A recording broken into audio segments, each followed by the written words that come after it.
As we go deeper into the later chapters of Revelation, the battle lines are being drawn clearly.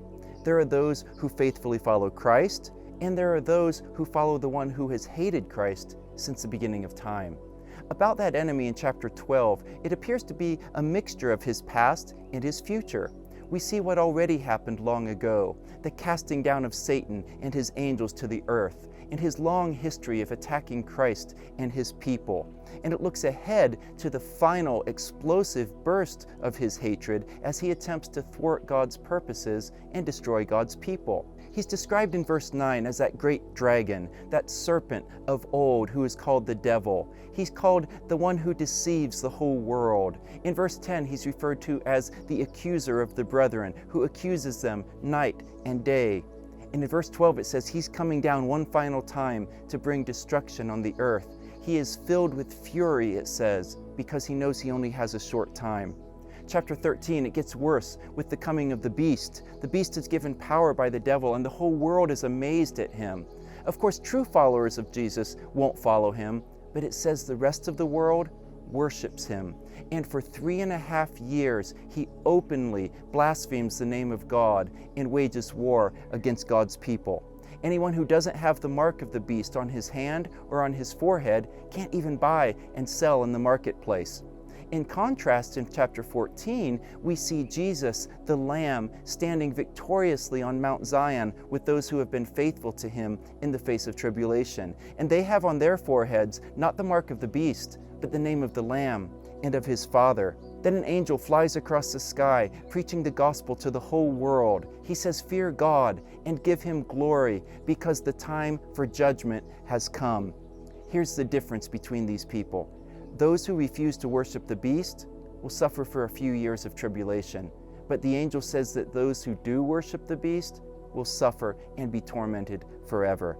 Chapter 15, we see another triumphant scene in heaven in the presence of God, where those who have overcome the beast are standing before him, singing the song of Moses and the song of the Lamb.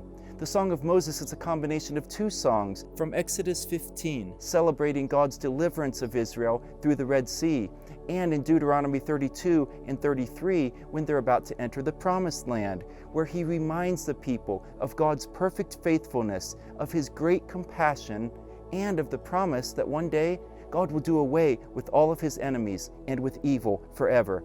And the Song of the Lamb praises Jesus, who accomplished this salvation, disarming the enemy of his power at the cross and getting rid of the presence of the enemy forever in the final battle that's about to come. Chapter 16, the Lord's angels pour out his bowls of wrath on the earth, bringing a scene of destruction and death that will be terrible beyond anything that we could possibly imagine. But the angel reminds us that the Lord is absolutely righteous and holy in bringing this judgment, because the whole earth had followed the devil. They had worshiped the beast, and they'd poured out the blood of God's people. And you can just feel the hatred for God in this passage. 2 different times it says that the plagues were so terrible, and the people recognized that they were from God and that he was God, yet they refused to repent and to honor him as God. Instead, they blasphemed his name over and over. Then it looks ahead to when the forces of evil will gather the kings of the earth for one final battle against the Lord and his people. But there's no doubt about the outcome of that battle. The 7th angel pours out his bowl of wrath and says, "The work is done." And at the end of chapter 17, the angel says they will wage war against the Lamb, and the Lamb will overcome them, because he is the Lord of Lords and he's the King of Kings.